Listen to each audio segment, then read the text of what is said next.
बिस्मिल्लाहिर्रहमानिर्रहीम। यातज़िरूना उज़र लाएंगे वो इलैकुम आपकी तरफ,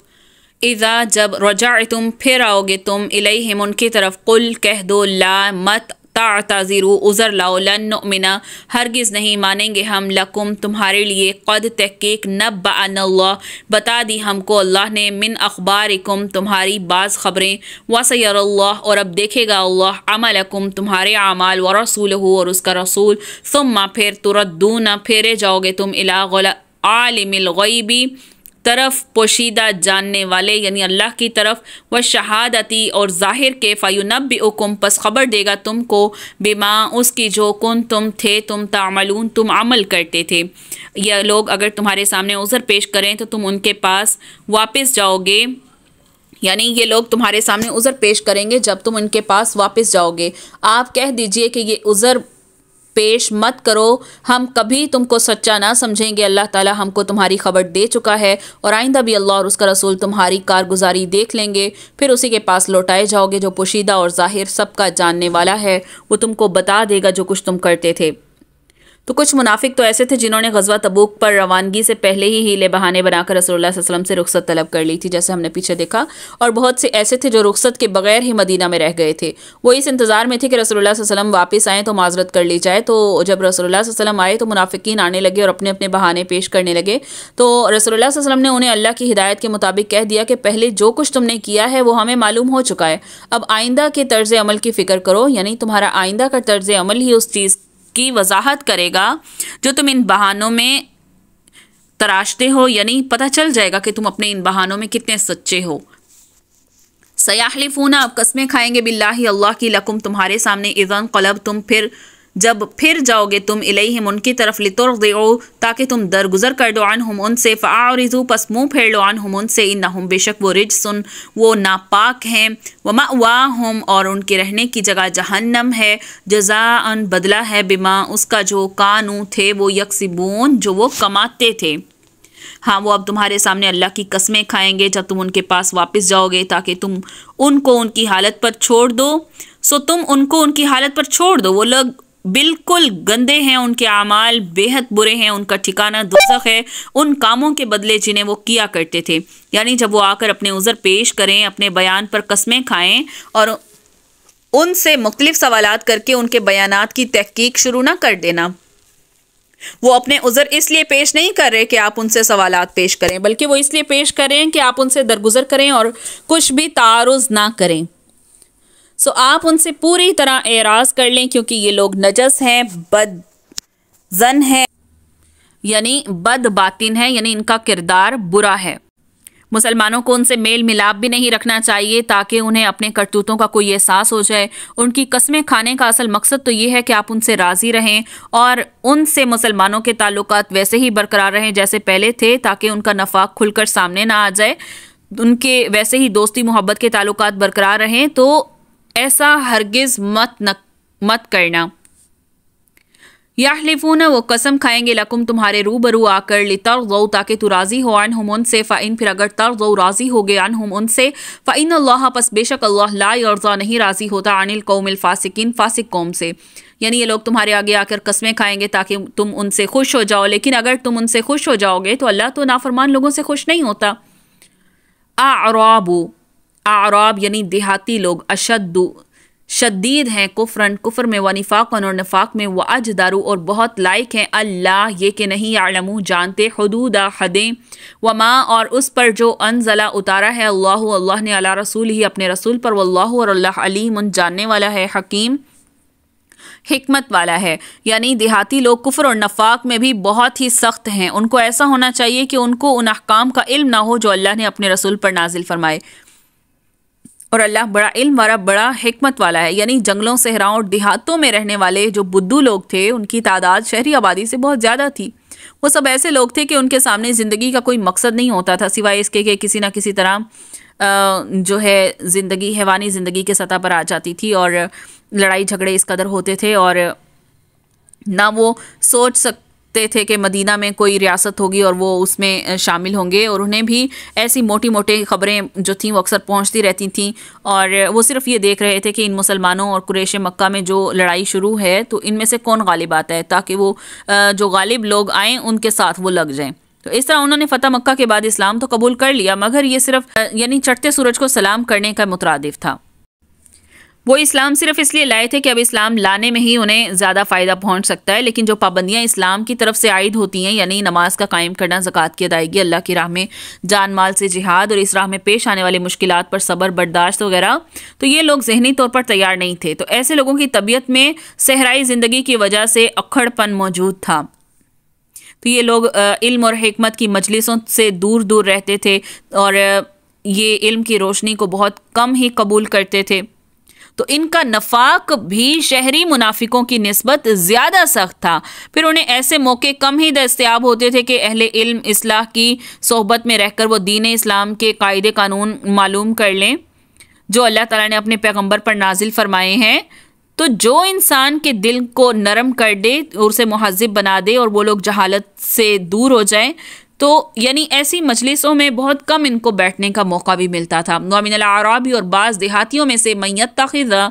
मैयत्ताखिज़ु जो पकड़ते हैं, माँ उसको जो युनफ़िक़ु जो खर्च करते हैं, मग़रमन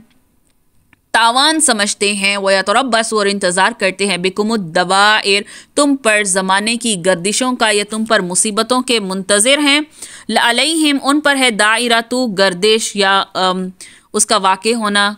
सूई बुराई का बुरी मुसीबत का वाक़े होना उन्हीं पर है। वल्लाहु और अल्लाह समीउन सुनने वाला, अलीम जानने वाला है। और इन देहातियों में से बाज़ ऐसे हैं जो कुछ खर्च करते हैं उसको जुर्माना समझते हैं, और तुम मुसलमानों के लिए बुरे वक्त यानी तुम मुसलमानों के लिए ये बुरे वक्त के मुंतज़िर हैं, और बुरा वक्त उन पर ही पड़ने वाला है। अल्लाह सुनने वाला और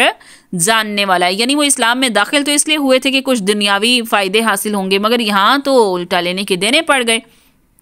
तो समझने लगे कि हम तो पहले ही अच्छे थे, यानी कि हम बैठे इंतज़ार में ही थे कि कब इस्लाम का ख़ात्मा और उसकी पाबंदियों से जान छूटे, यानी ख़ास तौर पर ज़कात, जिसे वो तावान समझकर इंतहाई नाखुशी और कराहत के साथ अदा करते थे। तो जब 1.5-2 साल बाद रसूलुल्लाह सल्लल्लाहु अलैहि वसल्लम की वफ़ात हो गई, तो इन लोगों ने इस मौके को गनीमत जाना और अपनी पहली फुर्सत में उनमें से बाज़ तो इस्लाम से फिर गए और कुफ्र का रास्ता इख्तियार कर लिया, और बाज़ ने ज़कात देने से इनकार कर दिया। तो जिनके खिलाफ सैयदना अबू बकर सद्दीक़ रज़ियल्लाहु अन्हु ने जिहाद किया था, जो पीछे हम हदीस भी देख कर आए हैं। तो एक सज़ा तो उन्हें ये मिल रही है कि मुनाफिक होने के बावजूद उन्हें इस्लाम की पाबंदियाँ अदा करना पड़ रही हैं, और जब इन लोगों ने ज़कात से इनकार किया या मुर्तद हो गए तो इनके खिलाफ जिहाद किया गया, जिसमें इन लोगों की क्या हुई, मज़ीद पसपाई हुई, यानी इनको मज़ीद शिकस्त खाना पड़ी, और इस्लाम को अल्लाह ने सरबुलंद करना था, और जो मारे गए वो क्या हुए, ज़लील ख्वार हो गए। वमिनल अराबी और देहातियों में से मन युमिनु बिल्लाह जो ईमान लाए अल्लाह पर, वल यौमिल आखिरी और आखिरत के दिन पर, व यत्तखिज़ु और पकड़ते हैं, माँ जो युनफ़िक़ु वो खर्च करते हैं, क़ुर्बात कुर्बत से है, नज़दीकियाँ, इंदल्लाह अल्लाह के नज़दीक, व सलावात और दुआए खैर,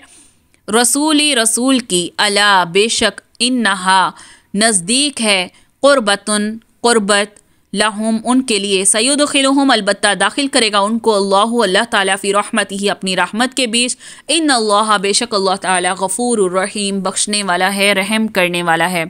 बाज़ अहले देहात ऐसे भी हैं जो अल्लाह पर क़यामत के दिन पर ईमान रखते हैं, और जो कुछ खर्च करते हैं उसको खर्च करने का मकसद अल्लाह का क़ुर्ब हासिल करना, उसके रसूल की दुआ का ज़रिया बनना है।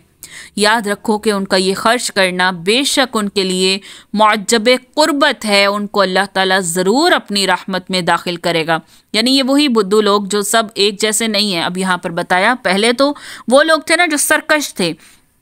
यहाँ पर कुछ देहाती लोग ऐसे भी हैं जो हकीकी मोमिन हैं, यानी कुरान की मौजज़ाना तासीर और आपकी तालीम से काफ़ी हद तक वो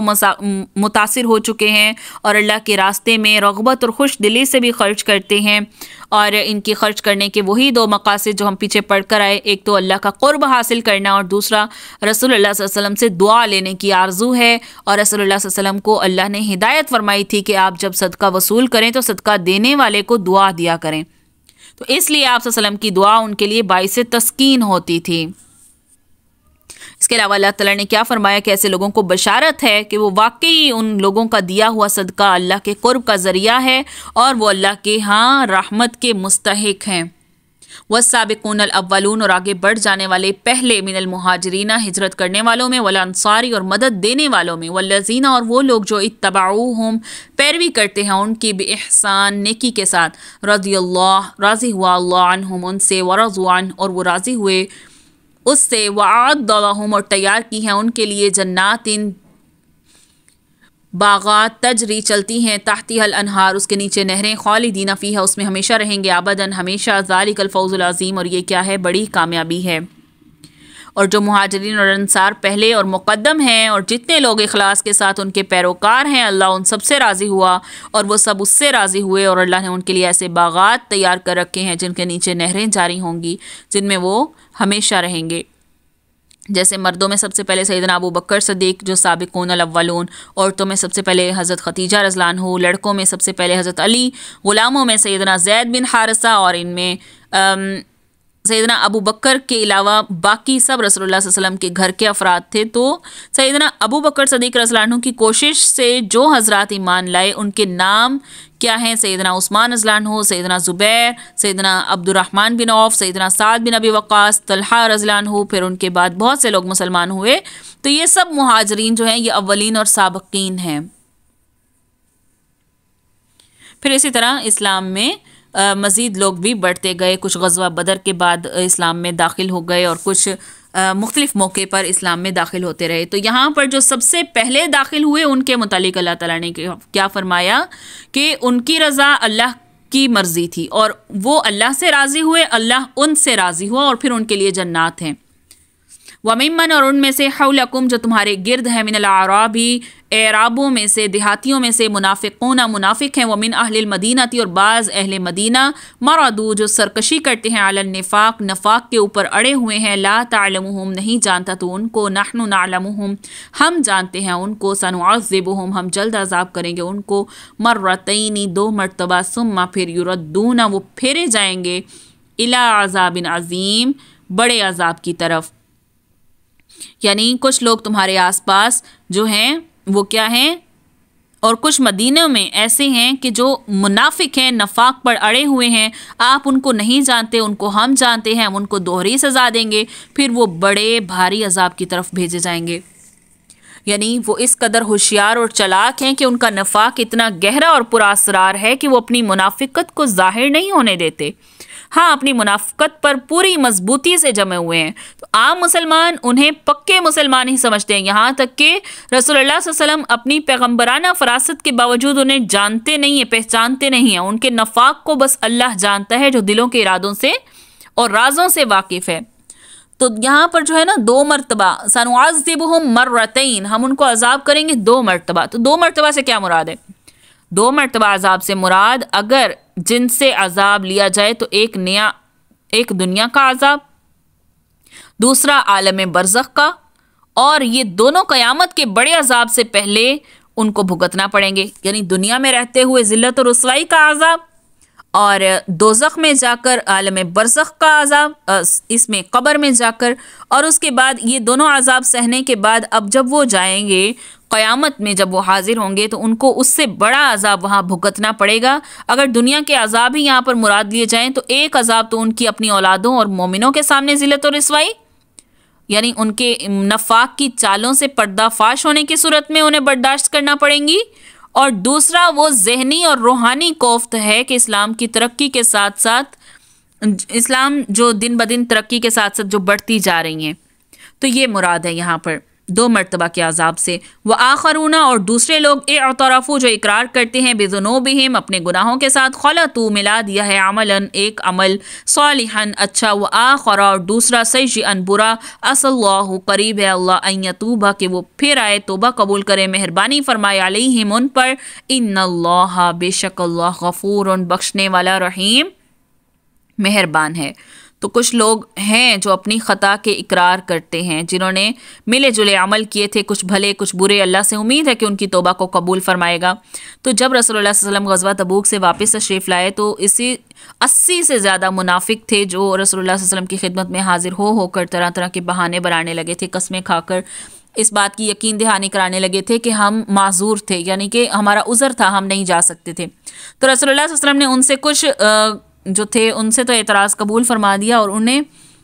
कहा कि अल्लाह तुम्हें माफ़ करे। बस इतना कह दिया करते थे, अल्लाह तुम्हें माफ़ करे। इनके अलावा 7 मुसलमान ऐसे थे जो पीछे रह गए थे। पहले बात हुई है मुनाफिकीन की, अब बात हो रही है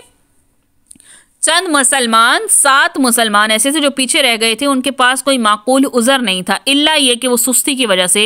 जिहाद में शामिल नहीं हो सके थे। तो उन्होंने रसूलुल्लाह सल्लल्लाहु अलैहि वसल्लम की बास परस से पहले ही अपने जुर्म का इतराफ़ कर लिया।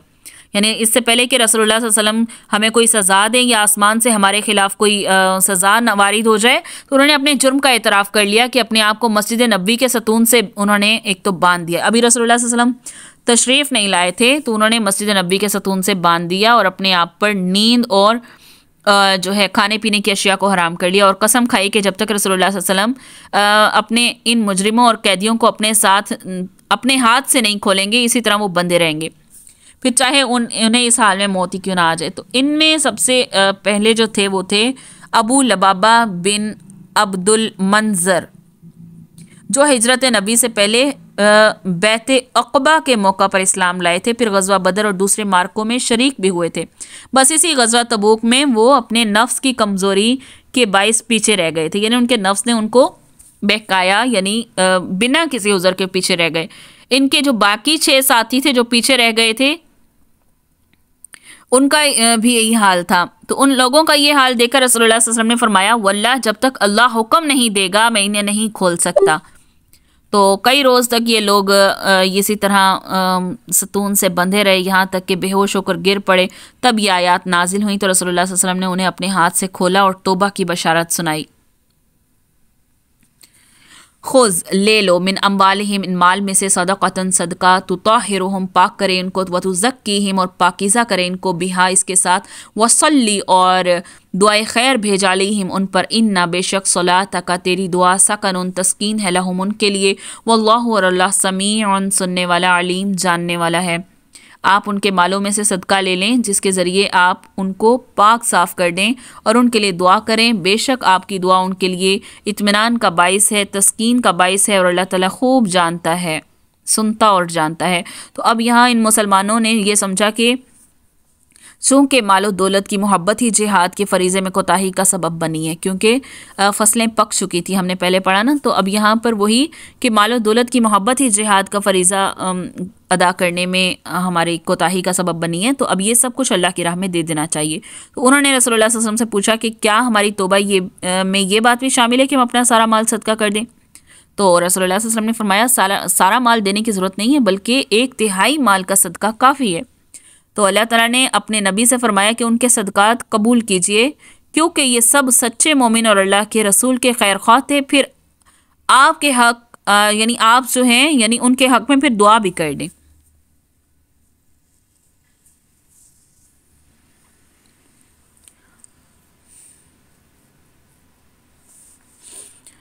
आगे देखिए, अलम क्या नहीं, यालमू जाना उन्होंने, अन्नल्लाह कि बेशक अल्लाह ताला हुआ यक़बलु वही कबूल करता है, तौबता तौबा अन इबाद ही अपने बंदों से, या खुदू वो लेता है सदक़ात व अन्नल्लाह और ये कि बेशक के अल्लाह ताला, या ये कि अल्लाह ताला हुआ तव्वाबुर रहीम वही तौबा कबूल करने वाला रहम करने वाला है। क्या उनको ये खबर नहीं कि अल्लाह ही उनके बंदों की तौबा कबूल करता है, वही सदक़ात कबूल करता है और ये अल्लाह ही है जो तौबा कबूल करने में कामिल है। वक़ुल मालू और कहो कि अमल करो, फ़सयरुल्लाह तो अन करीब देख लेगा अल्लाह, अमलकुम तुम्हारे अमाल, व रसूलहु और उसके रसूल भी देख लेगा, वल मुमिनून और मोमिन भी देख लेंगे, ईमान वाले भी देख लेंगे। वसतुरद्दूना और अलबत्ता फेरे जाओगे तुम इला आलिमिल गैब, गैब जानने वाले की तरफ, व शहादती और ज़ाहिर की तरफ, यानी अल्लाह ताला की बात हो रही है, जो गायब और ज़ाहिर का जानने वाला है उसकी तरफ तुम लौट जाओगे। फ़युनब्बिउकुम पस वो ख़बर कर देगा तुम्हें, बिमा उसकी जो कुंतुम तामलून तुम अमल करते थे। कह दें कि तुम अमल किए जाओ, तुम्हारे अमल जो हैं वो अल्लाह ख़ुद देख लेगा और उसका रसूल और ईमान वाले भी देख लेंगे, और ज़रूर तुमको उसके पास जाना है, वो तमाम छुपी और खुली बातों का जानने वाला, सो वो तुम्हारा सब किया हुआ तुम्हें बता देगा। तो इन आयात से दरअसल एक मुनाफिक और एक गलती से गुनाह करने वाले मुसलमान के दरमियान फ़र्क वाज़े हो गया कि मुनाफिक गुनाह करके झूठे बहाने बनाते थे, कस्में उठाते थे, जबकि मोमिन अपने गुनाह का साफ साफ इकरार कर लेते हैं। दूसरा नंबर 2 क्या है कि गुनाहगार मोमिन की पहली ज़िंदगी इस बात पर शाहिद होती है कि ये गुनाह उसके नफ्स की कमज़ोरी से वाक़ हुआ है, जबकि मुनाफिक का पुराना रिकॉर्ड ही गंदा होता है। तीसरा ये कि तौबा सिर्फ उसी की कबूल होती है जिसका पिछला रिकॉर्ड दुरुस्त हो, यानी कि ईमान वाले मोमिन लोग पहले जिहाद में जाते रहे हैं, अब बिना उज़र के वो रह गए, जबकि मुनाफिकीन शुरू से ही कोताही करते रहे। तो अल्लाह ताला नंबर 4 यहाँ पर क्या फरमाया, अल्लाह ताला सदक़ात सिर्फ उन्हीं के कबूल करता है जो अल्लाह की रज़ा की खातिर सदक़ात देते हैं और कुर्ब इलाही का ज़रिया उसे समझ कर देते हैं।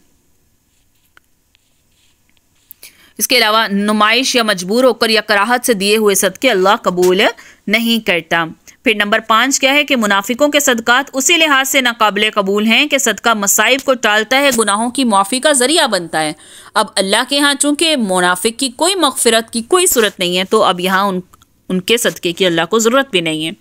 नंबर 6, तौबा की मकबूलियत का इस बात से भी वाज़ेह तौर पर पता चल सकता है कि तौबा के बाद तौबा करने या माज़रत करने वाला कैसे आमाल बजा लाता है। अगर उनमें ईमान और इखलास आ गया तो समझना चाहिए कि वो नफाक की सज़ा से बच निकला। वो आखरून और कई शख्स दूसरे मुरजऊना जो ढील दिए गए ली अम्रिल्लाह अल्लाह के हुक्म से, इम्मा या युअज़्ज़िबुहुम अज़ाब करेगा उनको, व इम्मा और या यतूबु मुआफ़ करेगा अलैहिम उन पर, वल्लाहु अलीमुन हकीम इल्म रखने वाला जानने वाला हिकमत वाला है। और कुछ लोग वो हैं जिनका मामला अल्लाह का हुक्म आने तक मुलतवी है, उनको सज़ा देगा या उनकी तौबा करेगा, वो अल्लाह जानने वाला हिकमत वाला है। तो ग़ज़वा तबूक से पीछे रह जाने वाले 3 तरह के लोग थे। एक मुनाफिक जो 80 से कुछ ज़्यादा थे और झूठी माजरतें पेश कर रहे थे। दूसरे सैयदना अबू लबाबा और उनके 6 साथी जिन्होंने आप सल्लल्लाहु अलैहि वसल्लम से सवाल जवाब से पहले ही अपने आप को मस्जिद नबवी के सतून से बांध दिया था। और तीसरे थे सैयदना काब बिन मालिक और उनके 2 साथी सैयदना हलाल बिन उमैया और मरारा बिन रबी। ये तीनों भी पक्के मोमिन थे। उन्होंने रसूलुल्लाह सल्लल्लाहु अलैहि वसल्लम के सामने कोई बहाना या उज़र पेश नहीं किया, बल्कि सच्ची सच्ची बात बता दी। इनके मामले को अल्लाह ताला ने मुलतवी कर दिया और इसका आगे मज़ीद वाक़या आएगा। तो अभी यहाँ पर देखिए, वल्लज़ीना और वो लोग जो इत्तख़ज़ू जिन्होंने बना ली मस्जिद ज़रारन मस्जिद ज़रार ज़रर पहुँचाने को, व कुफ्रन और कुफ्र करने को, व तफ़रीक़न और जुदाई डालने को बैनल मुमिनीन मोमिनों के दरमियान, व इरसादन और घात लगाने को, लिमन उसकी जो हारबल्लाह लड़ाई कर रहा है अल्लाह से, व रसूलहु और उसके रसूल से, मिन क़ब्ल इससे पहले, वला यहलिफुन्ना और अलबत्ता कसमें खाएंगे, इन अरदना ये कि नहीं इरादा था हमारा, इल्लल हुस्ना मगर सिर्फ नेकी का, वल्लाहु और अल्लाह यशहदु वो गवाही देता है, इन्नहुम बेशक ये लोग क्या हैं, लकाज़िबून अलबत्ता झूठे हैं। तो बाज़ ऐसे हैं जिन्होंने एराज़ के लिए अगराज़ के लिए मुख्तलिफ गर्ज़ थी इनकी मस्जिद बनाने की, जिसका नाम था ज़रर अज़रार, जो कि ज़रर से है, यानी ज़रर पहुँचाएंगे, कुफ्र की बातें करेंगे, ईमानदारों में तफरीक डालेंगे और उस शख्स के क़याम का सामान करेंगे जो इस पहले से अल्लाह और रसूल का मुखालिफ है। कस्में खाएंगे और क्या करेंगे, नियत भलाई की नियत नहीं होगी, कुछ और ही नियत होगी और अल्लाह गवाह है कि वो बिल्कुल झूठे हैं। तो मस्जिद ज़रार जो थी ये मुनाफिकीन जो मदीना के मुनाफिक थे उन्होंने तामीर की थी, जिसका पीछे हम कई मरतबा जिक्र करके आए हैं मस्जिद ज़रार। तो इसकी तामीर क्या थी, मरकज़ी किरदार इसमें था अबू आमिर राहिब था। ये शख्स अंसार के कबीला खिजरज से ताल्लुक़ रखता था, ईसाई आलिम था जिसने दरवेशी तरीका इख्तियार कर लिया था। राहिब लफ्ज़ है ना, मैंने आपको बताया था, जो जंगलों बयाबानों में जाकर अल्लाह की इबादत के लिए अपने आप को छोड़ देते हैं, यानी दुनिया से बिल्कुल कट ऑफ हो जाते हैं। तो अब ये ईसाई आलिम था जिसने दरवेशी तरीका इख्तियार कर लिया था और आम लोगों में उसकी दरवेशी की बड़ी शोहरत भी थी और ख़ुसूसन खिजरज का कबीला उसके ज़ुहद और दरवेशी का बड़ा उसमें चर्चा था और उसकी ताज़ीम वो करते थे। जब रसूलुल्लाह सल्लल्लाहु अलैहि वसल्लम मदीना तशरीफ़ लाए तो इसी तरह जिस तरह अब्दुल्ला बिन उबई ने जो मुनाफिक था उसने रसूलुल्लाह सल्लल्लाहु अलैहि वसल्लम को अपना सियासत का दुश्मन समझकर इस्लाम दुश्मनी की मुनाफिकाना रविश इख्तियार की थी, तो अबू आमिर ने आपको अपना रूहानी दुश्मन समझकर अदावत की राह इख्तियार की थी। अब्दुल्ला बिन उबई का मकसद तो ये था ना कि अब नबी आ गए हैं तो मेरी सियासत मेरी हुक्मरानी वहीं रह गई, मैं कबीले का सरदार बनने लगा था तो मेरी सरदारी वहीं रह गई। और ये जो था ये ईसाई आलिम ये उनको क्या समझता था, रूहानी दुश्मन, यानी कि अब मेरी बात कोई नहीं मानेगा, जो मैं कमात देता था हलाल हराम के, तो अब लोग मेरी बात की कोई तवज्जो नहीं देंगे, यानी उनको दुश्मन बना लिया था। रसूलुल्लाह सल्लल्लाहु अलैहि वसल्लम की आमद के बाद लोगों की तवज्जो जो थी वो अबू आमिर की तरफ से हटकर रसूलुल्लाह सल्लल्लाहु अलैहि वसल्लम की तरफ हो गई थी। पहले तो ये शख्स इस इंतज़ार में रहा कि कुरैश मक्का ही इस शख्स और इसके साथियों से निमटने के लिए काफ़ी है, मगर जब बदर में मक्का के कुरैशियों को शिकस्त हुई तो इस्लाम और पैगम्बर इस्लाम के ख़िलाफ़ उसकी छुपी हुई अदावत जो थी वो भड़क उठी। फिर बाद में उसने अपना असर और जो था वो उसका मुखालफत उसकी वाज़े हो गई, उसका असर अपना दिखाने लगा। और ग़ज़वा बदर के बाद जितनी भी जंगें हुई, मिसाल के तौर पर जंग ओहद, जंग खंदक, जंग हनैन वगैरह, इनमें ख़ुद भी शरीक रहा। कुफ़ार को जंगों पर उभारने भी बड़ा किरदार अदा करता रहा। इस्लाम के ख़िलाफ़ कोई साजिश भी कुफ़ार या मुनाफिकों की तरफ से तैयार होती तो उसमें अपना अमल दखल ज़रूर ये करता। जब हुनैन में काफिरों को शिकस्त हो गई तो उसने समझ लिया कि अब अरब के अंदर कोई ताकत ऐसी नहीं रह गई जो इस्लाम और मुसलमानों को कुचल सके। तो उसने अपने मज़हब के लिए मज़हब के वास्ते से कैसर रूम को मुसलमानों पर चढ़ा लाने का मंसूबा बनाया। तो मदीना के मुनाफिकीन ऐसे तमाम कामों में उसके साथ थे, मुआवन थे। तो वो इस गर्ज के लिए रूम की तरफ रवाना होने लगा। तो उसने मुनाफिकों से कहा कि फ़ौरन एक मस्जिद तैयार करो जहां हम लोग जमा होकर इस्लाह और मशवरा कर सकें। मैं या मेरा कोई कासिद आए तो वो इत्मीनान से क़याम कर सके। तो ऐसी नापाक साजिशें ये क्या थी, मजहबी तकद्दुस के पर्दे में रहकर ये छुपी रह सकती हैं, किसी को पता नहीं चलेगा। हम मस्जिद में आपस में बैठकर जो है क्या करेंगे, साजिशें मशवरे वगैरह करेंगे। मेरा कासिद आएगा, तुम्हें इत्तला देगा और तुम उनको बताते रहना। तो इस मकसद के लिए ये मस्जिद तामीर की गई थी जिसका नाम क्या है, मस्जिद ज़रार। अब मस्जिद कुबा और मस्जिद नबवी के दरमियान कुबा से करीब एक तीसरी मस्जिद तैयार होने लगी और इसकी ज़रूरत ये बताई गई कि हम में से बहुत से लोग कमज़ोर और नातवा हैं जो बारिश और सर्दी के मौसम में मस्जिद कुबा तक नहीं पहुँच सकते। तो मस्जिद कुबा में जगह भी तंग है और नमाजियों के लिए सहूलत भी नहीं है, तो ये मस्जिद बनाई जा रही है। तो मस्जिद की तामीर के बाद ये लोग रसूलुल्लाह सल्लल्लाहु अलैहि वसल्लम की खिदमत में पहुंचे और अर्ज़ की कि आप वहाँ चलकर इफ्तिताह के तौर पर 2 रकत नमाज पढ़ा दें। ये मुनाफिक लोग थे। तो अब मुनाफिकों की गर्ज क्या थी, मुसलमानों को धोखा देना, साजिशों से शक व शुबा के ख़तरात को दूर करना कि हम लोग जो हैं वो मुनाफिक हैं। तो रसूलुल्लाह सल्लल्लाहु अलैहि वसल्लम ने जवाब में फरमाया कि इस वक्त तो मैं जिहाद पर जा रहा हूँ, वापसी पर 2 रकत नमाज पढ़ाकर इफ्तिताह वगैरह कर दूँगा। तो जब रसूलुल्लाह सल्लल्लाहु अलैहि वसल्लम ग़ज़वा तबूक पर रवाना हो गए और पीछे रह जाने वाले मुनाफिक बगलें बजाने लगे, उन्हें यकीन था कि अब मुसलमान बचकर वापस नहीं आ सकेंगे और जब रोम की फ़ौजें मुसलमानों को कुचल कर रख देंगी तो वो मस्जिद में बैठकर इस्लाह मशवरा करते रहेंगे। जो ही मुसलमानों की शिकस्त की खबर मिलेगी तो वही सरदारी का ताज अब्दुल्ला बिन उबई के सर पर रखा जाएगा और उसे बादशाह बना दिया जाएगा। तो मगर उन मुनाफिकों की जो तवक्कुआत थी वो अल्लाह ताला को उसके उलट ही कुछ मंजूर था। तो फिर क्या हुआ कि जब रसूलुल्लाह सल्लल्लाहु अलैहि वसल्लम ग़ज़वा तबूक पहुँचे तो मुल्क गस्सान ग़ाइन सीन अलिफ नून उसको मुकाबला पर आने की हिम्मत ही नहीं हुई थी। यानी कि ये बादशाह था मुल्क के गस्सान, इसको मुकाबला पर आने की कोई हिम्मत नहीं हो रही थी। इसकी 2 वजूहात थी। एक ये कि मुल्क गस्सान कुछ अर्सा पहले जंग मोता में मुसलमानों की जुर्रत ईमानी देख चुका था कि किस तरह उसका 1 लाख का लश्कर 3000 मुजाहिदीन पर गालिब नहीं आ सका था और सैयदना खालिद बिन वलीद ने किस बेदर्दी के साथ उसका मुकाबला किया था। और इस ग़ज़वा में मुसलमान मुजाहिदीन की तादाद भी अब 20,000 है, पहले 3,000 थी। तो दूसरी वजह ये थी कि उसे कैसर रोम से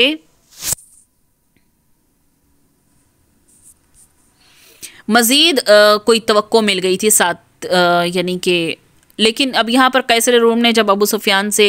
भरे दरबार में पैगम्बर इस्लाम के हालात सुने तो रसूलुल्लाह सल्लल्लाहु अलैहि वसल्लम की सदाकत से इतना मुतासिर हुआ कि इस्लाम लाने को तैयार था, मगर अपने वज़ीरों मुशीरों के तेवर देखकर उसने इस्लाम का ऐलान करने की जुर्रत नहीं की थी। तो कैसर रोम ने मलिक गस्सान को कमक भेजने से इनकार किया। तो इस तरह मलिक गस्सान के लश्कर के हौसले पस्त हुए, मुसलमानों से मुकाबला पर आने की जुर्रत नहीं कर सका और रसूलुल्लाह सल्लल्लाहु अलैहि वसल्लम ने 20 दिन तबूक में रहकर उसका इंतज़ार किया। इस क़याम से एक तो दुश्मन पर अपनी धाक बिठाना मकसूद था और दूसरा ये कि जो कबाइल उनका साथ दे रहे हैं यानी कैसर रोम का, वो कट कर इस्लामी रियासत के ताबे हो गए। तो इसी तरह बहुत सी नेमतें थी जिससे अल्लाह ताला ने मुसलमानों को नवाजा था। तो अब तबूक के वापसी के सफ़र में जब रसूलुल्लाह सल्लल्लाहु अलैहि वसल्लम मदीना के करीब जी अवान के मकाम पहुँचे, जाल या अलिफ वाओ अलिफ नून इसके करीब पहुँचे तो अल्लाह ताला ने आप सल्लल्लाहु अलैहि वसल्लम को मस्जिद ज़रार की तामीर की जो गर्ज़ व गायत थी और मुनाफिकों की जो नापाक साजिशें थीं उसके मुतल्लिक आगाह कर दिया और हुक्म दिया कि आपको हरगिज़ उस मस्जिद में इफ्तिताह के लिए नमाज नहीं पढ़ानी। और रसूलुल्लाह सल्लल्लाहु अलैहि वसल्लम ने वहीं से 2 सहाबा मालिक बिन खशम और माअन बिन अदी, मीम आइन नून बिन अदी, इनको हुक्म दिया कि फ़ौरन जाकर उस मस्जिद को आग लगा दें। तो उन्होंने फ़ौरन रसूलुल्लाह सल्लल्लाहु अलैहि वसल्लम के हुक्म की तामील की और रसूलुल्लाह सल्लल्लाहु अलैहि वसल्लम के मदीना पहुंचने से पहले ही उस मस्जिद को खाक कर दिया गया। तो इस आयत में वही किरदार जो था अबू आमिर जो फासिक है वही मुराद है। ला तकुम मत खड़ा हो फ़ी ही उसमें आबदन कभी भी, ला मसजिदुन अलबत्ता वो मस्जिद है, ला मस्जिदुन अलबत्ता वो मस्जिद है उससे सा बुनियाद रखी गई अल तकवा ऊपर तकवा के, मिन अव्वल यौम पहले दिन, अहक् वो ज़्यादा लायक है अन तकुमा कि तू खड़ा हो फ़ी ही उसमें, फ़ी ही रिजाल उसमें मर्द हैं, युहिब्बूना जो दोस्त रखते हैं, अन यतत्ताहरू ये कि वो पाकी करें, वल्लाहु और अल्लाह युहिब्बुल मुत्ताहिरीन अल्लाह दोस्त रखता है पाकी करने वालों को। आप उसमें कभी खड़े ना हों, अलबत्ता जिस मस्जिद की बुनियाद अव्वल दिन से ही तकवा पर रखी गई है वो इस लायक है कि आप उसमें खड़े हों और इसमें ऐसे आदमी हैं जो खूब पाक होने को पसंद करते हैं और अल्लाह ताला पाक साफ़ रहने वालों को पसंद करता है। तो अब वो कौन सी मस्जिद थी जिसके मुतालिक फरमाया कि जिसकी तामीर जो है वो तकवा की बुनियाद पर हुई थी? तो इसके मुतालिक बहुत सी हदीस आती हैं जिसमें से एक ये है कि सैयदना अबू सईद खुदरी रज़ियल्लाहु अन्हु कहते हैं कि 2 आदमियों ने इस बात में झगड़ा किया कि वो कौन सी मस्जिद है जिसकी पहले दिन से तकवा पर बुनियाद रखी गई थी। एक ने कहा वो मस्जिद कुबा है, दूसरे ने कहा वो रसूलुल्लाह सल्लल्लाहु अलैहि वसल्लम की मस्जिद मस्जिद नबी है। तब रसूलुल्लाह सल्लल्लाहु अलैहि वसल्लम ने फरमाया कि वो यही मेरी मस्जिद है।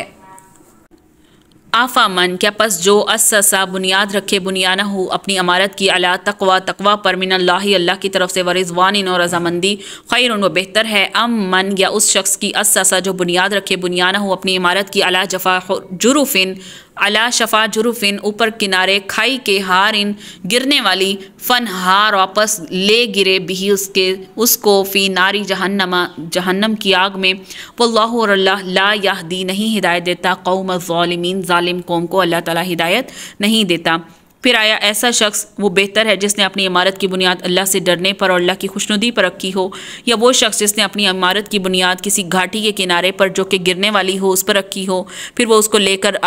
दोज़ख की आतिश में गिर पड़े, आग में गिर पड़े, तो अल्लाह ताला ऐसे ज़ालिमों को समझ ही नहीं देता। तो यहाँ जुरुफ जो लफ्ज़ आया है जीम रौफ़ा जुरुफिन हारिन, तो जुरुफ से मुराद दरिया वगैरह का ऐसा किनारा है जिसके नीचे की ज़मीन दरिया बहा कर ले गया हो और वो किसी वक्त भी पानी के एक ही टक्कर से गिरकर दरिया में गिर पड़े। तो इस आयत में अल्लाह के खौफ और अल्लाह की रज़ा को पुख्ता और ठोस ज़मीन से और नफाक को खोखले घड़े या खाई से तशबीह दी गई है। यानी जिस अमल की बुनियाद नफाक पर हो वो चाहे देखने में जितना भी अच्छा नज़र आए, जैसे कोई मस्जिद बनाना, तो उसे जहन्नम की गहराइयों में जा पटकेगा। ला यज़ालू हमेशा रहेगी, बुनियानुहुम इमारत उनकी, अल्लज़ी जो बनऊ री बतन बनवाई है उन्होंने, री बतन शक, फ़ी क़ुलूबिहिम उनके दिलों के बीच, इल्ला मगर अन तक़त्ता के टुकड़े टुकड़े कट जाएँ, क़ुलूबुहुम उनके दिल, वल्लाहु अल्लाह अलीम जानने वाला है, हकीम हिकमत वाला है। उनकी ये इमारत जो उन्होंने बनाई है हमेशा उनके दिलों में शक की बुनियाद पर कांटा बनकर खटकती रहेगी। हाँ मगर उनके दिल ही अगर पाश पाश हो जाएँ तो खैर, अल्लाह बड़ा इल्म वाला बड़ी हिकमत वाला है। ये इमारत गिराई जा चुकी है मगर उन मुनाफिकों के दिलों में नफाक का रोग इस कदर जड़ पकड़ चुका है कि जो कभी ख़त्म ही नहीं हो सकेगा, इल्ला ये कि उनके दिलों के अंदर इतने छेद हो जाएं कि जड़ पकड़ने की गुंजाइश ही ना रहे। दिलों के टुकड़े टुकड़े होने से मुराद उनका मर जाना है, यानी मरते दम तक उनके नफाक उनके दिलों से निकल नहीं सकेंगे।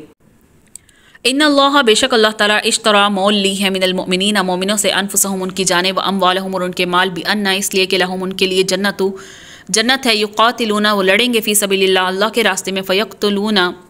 बस मारेंगे, कताल करेंगे, व युक़तलून और मारे जाएंगे, वाइदन वादा है अलैहि उस पर, हक़्क़न हक़ है, फ़ित तौरात तौरात वल इंजील और इंजील में, वल कुरान और कुरान में भी, व मन औफ़ा और कौन है जो पूरा करने वाला है, बिअहदिही अपने वादे को, मिनल्लाहि अल्लाह से, फ़स्तबशिरू बस खुश हो जाओ, बस खुशखबरी है, बिबैइकुम साथ सौदागरी की, सौदा की, अल्लज़ी जो बाया तुम सौदागरी की तुमने भी उसके साथ, वज़ालिका और ये हुवल फ़ौज़ुल अज़ीम यही है बड़ी कामयाबी।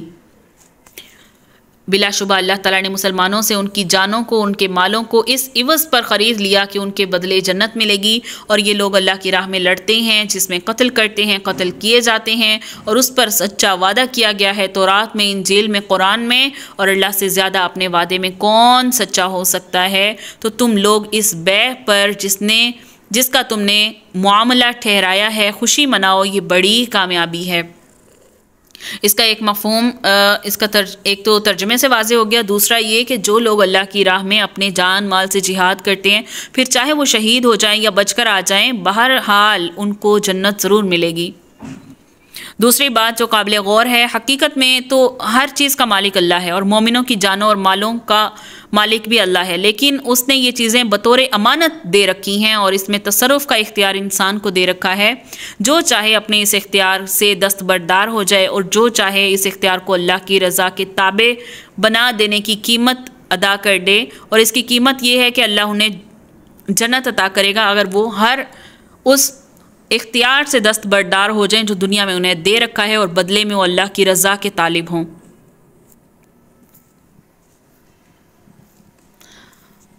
अत्ताइबूना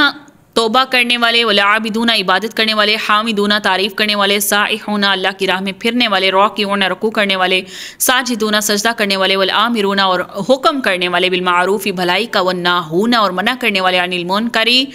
मुनकिर से, बुरी बातों से, वलहाफिजूना और निगाह रखने वाले, लिहुदूदिल्लाह अल्लाह की हदूद का, वबश्शिरिल मुमिनीन और बशारत दे दो ईमान वालों को, मोमिनों को। वो ऐसे हैं जो तौबा करने वाले हैं, इबादत करने वाले, हम्द करने वाले, रोज़ा रखने वाले या राह हक़ में सफ़र करने वाले, रकू और सजदा करने वाले, नेक बातों की तालीम करने वाले, बुरी बातों से बाज रखने वाले और अल्लाह की हदूद का ख्याल रखने वाले हैं। तो ऐसे मोमिनों को खुशखबरी सुना दें। माँ कान अली नबीजिन नहीं था लायक ली नबीजिन नबी के लिए, वल्लज़ीना और उन लोगों के लिए, आमनू के ईमान लाए, अयस्तग़फिरू ये कि वो बख्शिश मांगे, लिल मुश्रिकीन मुश्रिकों के लिए, वलो अगरचे कानू हों उली कुर्बा क़राबतदार, मिन बाद उसके बाद, मा तबय्यना इसके कि वो ज़ाहिर हो, लहुम उनके लिए, अन्नहुम ये कि वो अस्हाबुल जहीम रहने वाले हैं दोज़ख के। तो क्या फरमाया कि पैगंबर और मुसलमानों को शाया नहीं कि जब उन पर ज़ाहिर हो गया कि मुशरिक अहले दोज़ख हैं तो उनके लिए बख्शिश मांगे, गोया कि वो उनके क़राबतदार ही क्यों ना हों। तो रसूलुल्लाह सल्लल्लाहु अलैहि वसल्लम यतीम पैदा हुए थे। 8 साल की उम्र तक रसूलुल्लाह सल्लल्लाहु अलैहि वसल्लम अपने दादा अब्दुल मुत्तलिब के ज़ेरे तरबियत रहे थे। फिर अब्दुल मुत्तलिब भी वफ़ात पा गए तो रसूलुल्लाह सल्लल्लाहु अलैहि वसल्लम के चचा थे अबू तालिब। तो अबू तालिब ने रसूलुल्लाह सल्लल्लाहु अलैहि वसल्लम को बहुत प्यार मोहब्बत से तरबियत की। जब 40 साल की उम्र में रसूलुल्लाह सल्लल्लाहु अलैहि वसल्लम को नबूवत का ऐलान किया तो रसूलुल्लाह सल्लल्लाहु अलैहि वसल्लम की कौम रसूलुल्लाह सल्लल्लाहु अलैहि वसल्लम की दुश्मन बन गई। लेकिन अबू तालिब ने आपकी भरपूर हिमायत की थी। इस्लाम ना लाने के बावजूद हर मुश्किल वक्त में अबू तालिब ने आप सल्लल्लाहु अलैहि वसल्लम का साथ दिया था। रसूलुल्लाह सल्लल्लाहु अलैहि वसल्लम के लिए ढाल का काम करते रहे। शाब अबी तालिब में 3 साल रसूलुल्लाह सल्लल्लाहु अलैहि वसल्लम के साथ रहे थे। आप सल्लल्लाहु अलैहि वसल्लम से बेहद मोहब्बत भी थी और उनकी वफ़ात हुई तो रसूलुल्लाह सल्लल्लाहु अलैहि वसल्लम को बहुत सदमा हुआ। तो रसूलुल्लाह सल्लल्लाहु अलैहि वसल्लम ने अबू तालिब की शफ़क़त और उनकी खिदमात के जज्बात से मुतासिर होकर उनके हक़ में इस्तग़फ़ार का वादा किया। तो उस वक़्त रसूलुल्लाह सल्लल्लाहु अलैहि वसल्लम को फरमाया गया, ये आयत नाजिल हुई ये वाली कि अगरचे वो आपके क़राबतदार ही क्यों ना हो, आप उनके लिए बख्शिश नहीं मांगेंगे। वो क्या हैं? वो मुशरिक हैं, अहले दोज़ख हैं।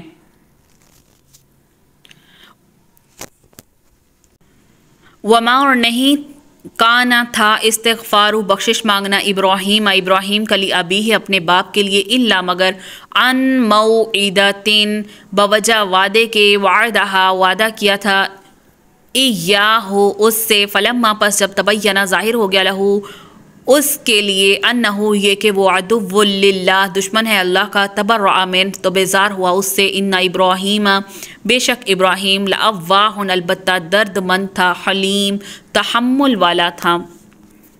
और इब्राहीम अलैहिस्सलाम का अपने बाप के लिए दुआए मग़फ़िरत करना वो सिर्फ़ वादे के सबब था जो उन्होंने उनसे वादा कर लिया था। फिर जब उनसे ये बात ज़ाहिर हो गई कि वो अल्लाह का दुश्मन है तो वो इससे महज़ बेताल्लुक़ हो गए। और वाकई इब्राहीम अलैहिस्सलाम बड़े नरम दिल और बुरदबार थे।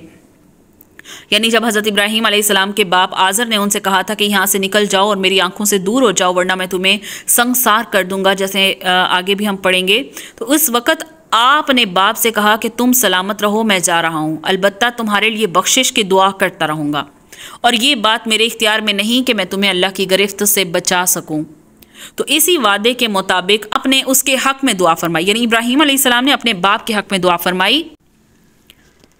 कि ए अल्लाह मेरे बाप को माफ़ फरमा दे क्योंकि वो गुमराहों में से है और उस दिन मुझे रुसवा न करना जब सब लोग उठाए जाएंगे। फिर जब सैयदना इब्राहीम अलैहिस्सलाम को पता चल गया कि वो राह रास्त की तरफ आने वाला नहीं है, अल्लाह का दुश्मन है, तो उससे अपनी बेजारी का इजहार किया और जो दुआ आपने अपने हक़ में की थी कि मुझे क़यामत के दिन रुसवा ना करना, तो इसकी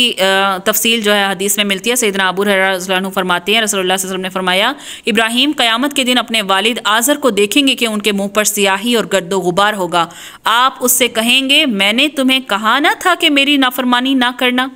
तो आपका बाप कहेगा आज मैं तुम्हारी नाफरमानी नहीं करूँगा। उस वक्त सैयदना इब्राहीम अलैहिस्सलाम अर्ज़ करेंगे, परवरदिगार तूने मुझसे वादा किया है कि मैं क़यामत के दिन तुझे रुसवा ना करूँगा और इससे बढ़कर और क्या रसवाई हो सकती है कि मेरा बाप इस हाल में है। तो अल्लाह ताला फरमाएंगे मैंने काफिरों पर जन्नत हराम कर दी है। फिर कहा जाएगा इब्राहीम ज़रा अपने पाँव तले तो देखो। उसी वक़्त उन्हें बाप की जगह एक नजासत से लुथड़ा हुआ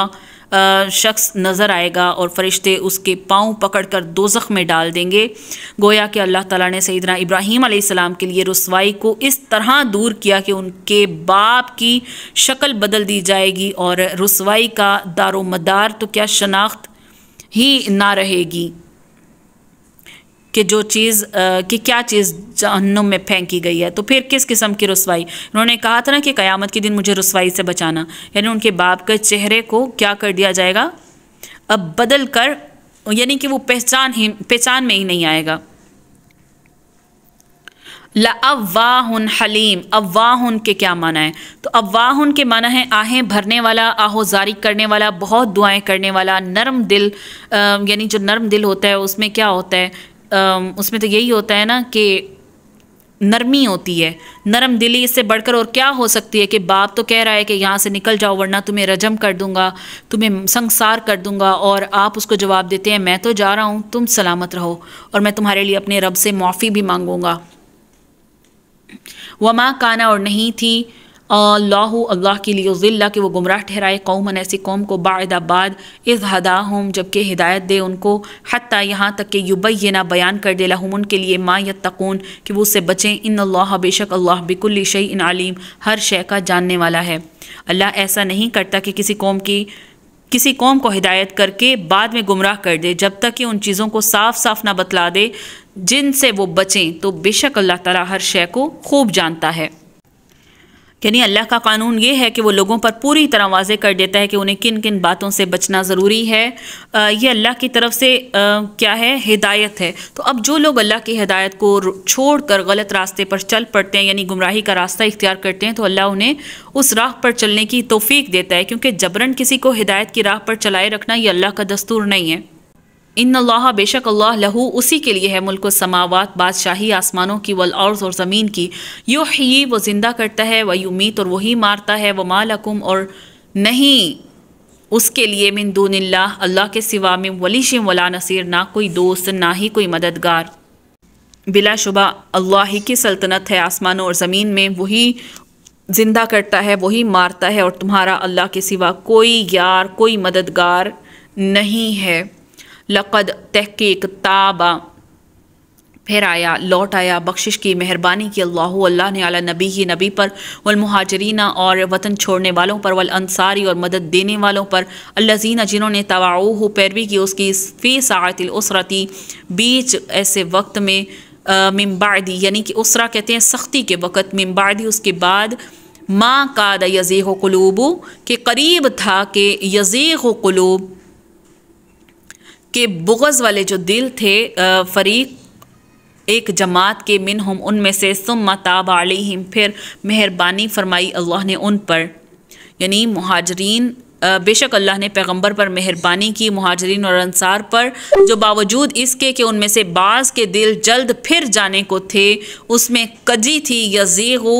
कजी थी उनके दिलों में और मुश्किल घड़ी में वो पैगंबर के साथ रहे, फिर अल्लाह ने उन पर मेहरबानी फरमाई। इन्नहु बेशक वो बिहिम उनके साथ है, रऊफ़ुन बख्शिश करने वाला, शफ़क़त करने वाला, रहीम मेहरबान।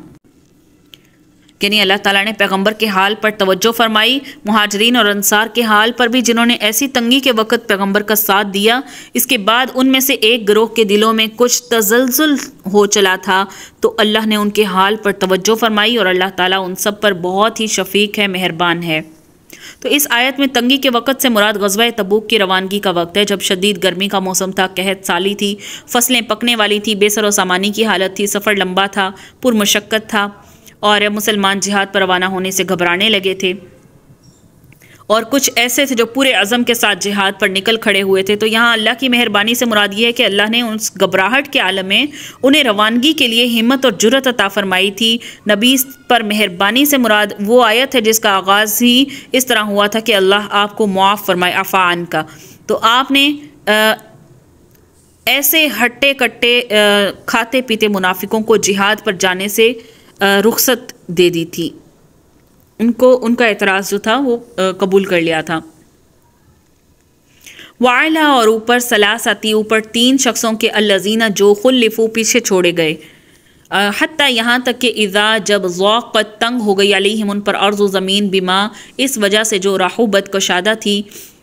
वज़ाक़त और वो तंग हो गई अलैहिम उन पर अनफुसहुम उनकी जानें, वज़न्नु और जाना उन्होंने गुमान किया, अल्लाह मलजा ये कि नहीं पनाह मिनल्लाहि अल्लाह के सिवा, इल्ला इलैहि कोई उसके अलावा मगर उसकी तरफ उसके अलावा कोई पनाह नहीं है। सुम्मा फिर ताबा मेहरबानी की अलैहिम उन पर लिया तूबू कि वो क्या करें, ताकि वो तोबा करें। इन्नल्लाह बेशक अल्लाह हुवा तव्वाबुर रहीम, वही है तोबा करने वाला और तोबा कबूल करने वाला, मेहरबान है। उन 3 शख्सों के हाल पर भी जिनका मामला मुलतवी छोड़ दिया गया था, यानी उनका मामला अल्लाह के सपोर्ट किया गया था, यहाँ तक कि जब ज़मीन इतनी फरागी के बावजूद उन पर तंग होने लगी थी और वो खुद अपनी जान से तंग आ गए थे, तो उन्होंने समझ लिया कि अल्लाह से कहीं पनाह नहीं मिल सकती सिवाय इसके कि उसी की तरफ रजू किया जाए। फिर उनके हाल पर तवज्जो फरमाई ताकि वो आइंदा भी तोबा कर सकें। बेशक अल्लाह ताला तोबा कबूल करने वाला, रहम करने वाला है। तो ये 3 आदमी कौन थे जिनका पीछे जिक्र भी गुजर गया, सैयदना काब बिन मालिक, हलाल बिन उमैया और मरारा बिन रबी। तीनों पहले बारहा अपने इखलास का सबूत दे चुके थे, झूठ नहीं बोला था इन्होंने। काब बिन मालिक तो उन सहाबा में से थे जिन्होंने लैलतुल अक़बा में आप सल्लम से बैत की थी और ग़ज़वा बदर में शरीक नहीं हो सके थे,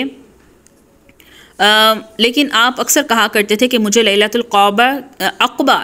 अक़बा की बैत में शमूलियत ग़ज़वा बदर में शमूलियत से ज़्यादा करीब अजीज़ है।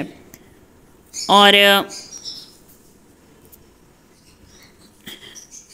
तो यहाँ पर क्या है कि अल्लाह ताला ने उनकी तोबा कबूल फरमाई और उन पर मेहरबानी की कि वो आइंदा भी तोबा करते रहें और बेशक अल्लाह तोबा कबूल करने वाला, मेहरबान है।